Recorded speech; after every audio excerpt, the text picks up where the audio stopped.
Hello again, gamers. I'm XB Walker, and today is a special day. Why is it a special day? Well, my book has been published, that's right, but more on that later. Today I'd like to talk to you about something important, something all gamers can relate with. But what is that thing? Well, it's more of a question, really. Fine, you say. What is the dang question? I hate it when YouTubers spend 5 minutes of their video talking about nonsense. Just give me content. I want. Well, okay, you impatient millennials and occasion Gen Xers who want everything now and don't know what it was like to wait for 5 freaking minutes on the commercials between your Saturday morning cartoons. That's another video, though. Here goes. Today's question is, what is the difference between a good developer and a great one? That's right, I'm making a whole video on just this one question. Keep in mind, at the end of this video, I will share my personal favorite developer. It's one that many of you probably have not heard of, but it's one that is very, very deserving of the title. Okay, now to the meat of the video. A great developer must, in my mind, fulfill these 3 requirements. Requirement number 1, creativity first. Now, naturally, this means that profit is somewhere between second and last place. Obviously, a game has to make money, of course, so otherwise, the people developing the game would starve, and they'd be out of work, and they would die. So, they kind of gotta make some money, otherwise they don't eat. But in the early days of PC gaming, virtually every game was what you and I today might call an indie game. Now, what I mean by that is this. There were no multi-billion-dollar game companies. Well, I mean, there were. We'll not count Nintendo and Sega and others like that. We're just talking specifically about PC. But there weren't really publicly traded IPs and certainly no Call of Duties. In the early days of gaming, companies like Microprose, Sierra, and Westwood Studios were in their infancy. They were considered the big players, but they don't hold a candle today to some of the really big players like EA and others who have just an insane amount of money. Anyway, they would push out one good game after another in a PC gaming arms race of sorts in order to become the best. And yes, there were some stinkers too. Hey guys, XB Walker cutting in on my own video just to let you know I tried to find an example of a bad game by Microprose. I couldn't find any that were that bad. What a baller company, man. Those guys are awesome. Anyway, back to my review. Sorry about that. But for the most part, this drove the creation of some of the greatest games of my childhood and teenage years, and really some of the greatest games of all time.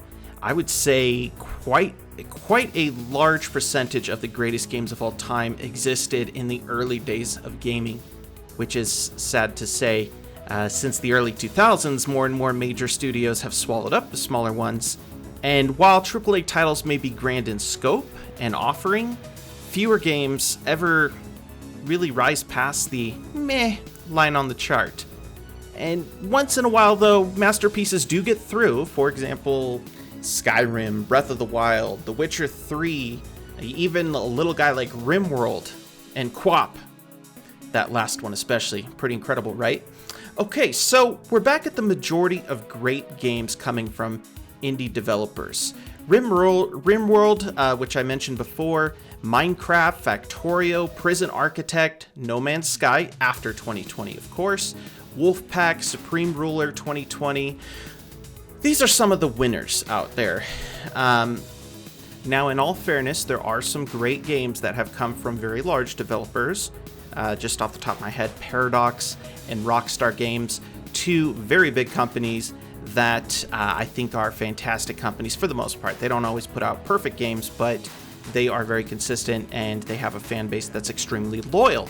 But in my personal opinion, I think that the 2020s is going to be a time of indie developers, that they're really going to make a major comeback over the next 10 years. You've already seen it happening in the past 5 years, I'd say. Games like RimWorld, which I mentioned before, Prison Architect, and others, a lot of top-down isometric games, they're really bringing in a lot of money and a lot of attention. So let's hope it continues in that direction. Okay, now, this brings us to requirement number 2. What is the second requirement for a great game company?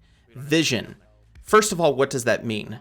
Well, vision is when a developer has a specific idea about how their game is going to work, what it offers, and how it will impact their fans. Then they execute on that vision. No matter how loud the vocal minority gets, no matter how much a small handful of people complain about a given feature, the developer sticks to its guns and doesn't stray from the core principles of their game. Now, there is a fine line between sticking with your vision and ignoring your fans completely. Some stuck with it despite the complaints, and others gave in and suffered the consequences. A great developer asks themselves, does our core game principle work? Do we trust it enough to present it to gamers without apology? Do we have enough confidence in our game to ignore the haters? That last one is especially important. Too many great games have been ruined, especially in the last 10 years, due to small, but admittedly loud, groups insisting a game cater more to their sensitivities. Now, that isn't to say that there isn't a place in the gaming industry for every type of person and a game for every type of person to love, but we don't have to sacrifice our beloved franchises to do so. When you make a game that tries to excel at everything, you fall into the jack of all trades, but master of none hole. More and more, this is something that has been happening in the gaming industry. I'll talk more about this in a future video. And fans aren't the only one to blame, by the way. Increasingly, the loudest voice of dissent against perfectly good games for the sake of, I shudder to say this word, wokeness, are game review sites. Honestly, who even reads these things anymore? Look at the disparity between the reviewers and fans on almost any game, or movie actually. Again, I'll cover that more in detail in a future video. This one is meant to be less cynical, and I could go off on a whole tangent about companies catering to small groups of people. Okay, here we come to point number 3. Now, this is easily my favorite one, and one in which a majority of developers, particularly large developers, completely fail at. Fan engagement. Developers, this message is specifically for you. No matter how much of a vision you might have, no matter how creative the concept of your game is, ultimately, it is the fans of your game that will sustain it and keep food on your table. Fans are the lifeblood of a good and long-standing game franchise. While your game may have been a passion project of yours at the start, once fans attach themselves to it, they have partial ownership. A partnership has begun, and anyone who's been married a long time knows that that communication is key to a healthy marriage. Also, that communication has to go 2 ways. Updating your fans weekly on progress, this is a great step in the right direction, but you have to go beyond that. Talk to your fans. Take their advice and opinions when they're applicable, obviously, and answer their questions. Obviously, you can't please everyone, and if your fan base is in the thousands, you can't answer everyone's questions either. I understand that completely, but communicate as best as you can. Is that a word, as best as? This sounds like asbestos, doesn't it? But communicate as best you can with people. Give your fans some ownership of your game. After all, they spent their hard-earned money on your game, and now they're sticking around to talk about it. Speaking of ownership, some of the most replayable games out there have vast modding communities. Off the top of my head, Conan Exiles, Hearts of Iron 4, or just about any Paradox game, actually. Mountain Blade.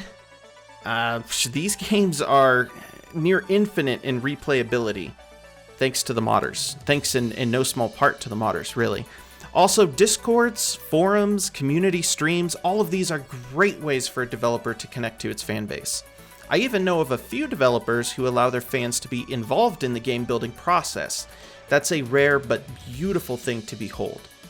And that segues perfectly into who I personally feel is the best developer of any studio out there.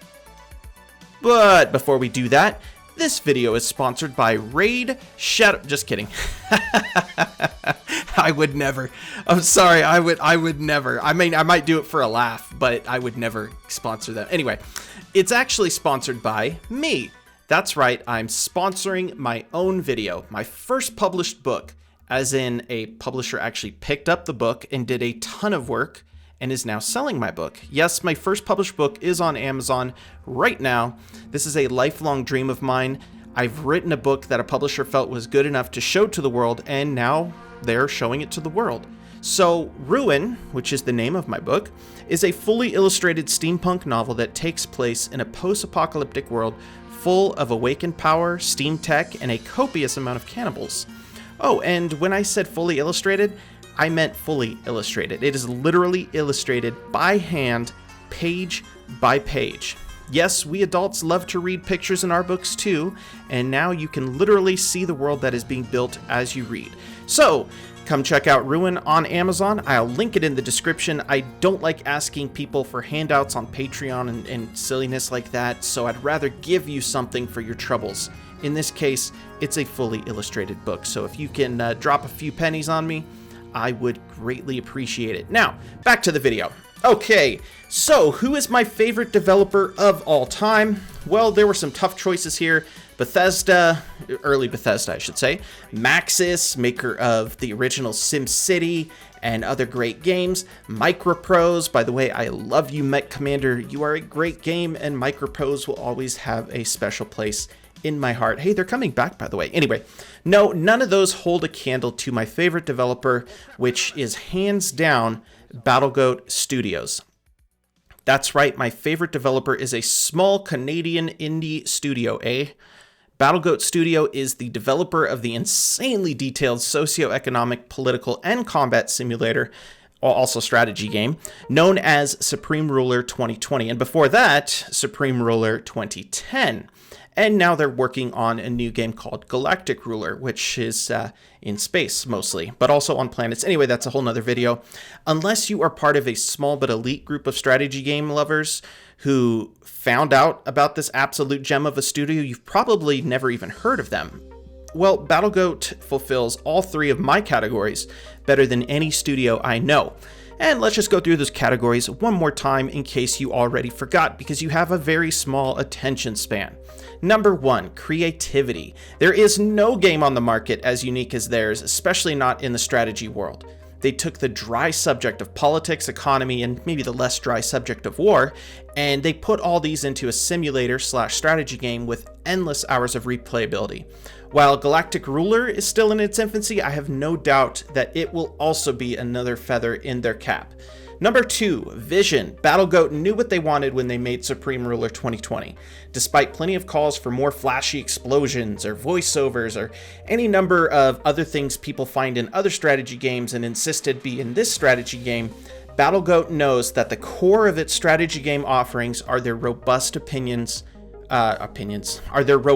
options for players to micromanage, or not micromanage if they don't feel like it. While many strategy games try to dumb down their games for simplicity in order to reach a wider audience, Battlegoat has doubled down. Their fans love to micromanage, and that's exactly what they get. However, let me give you a disclaimer here. If you do hate micromanaging, but you love strategy games, most of the game can be put on autopilot. You can just focus on military, or if you prefer just focusing on economy or whatever, those are all there. Those options are there for you. So you're not going to be forced to micromanage everything if that's not your thing. Okay, number 3, fan engagement. No other developers, at least none that I've ever encountered, short of perhaps mod developers, come even close to the fan engagement of Battlegoat. Seriously, these guys should give seminars to the big companies on how to retain a dedicated fan base. Not only do they have a Discord, which many do, but they actively interact with their fans on a daily basis. They answer questions in Discord, integrate suggestions when possible, and frequently put out videos, complete with bloopers. Oh, and that's not it. They also integrate player content into their game. If it fits into the design, I myself have been fortunate enough to contribute text, tech descriptions, and other non-code related additions to the game.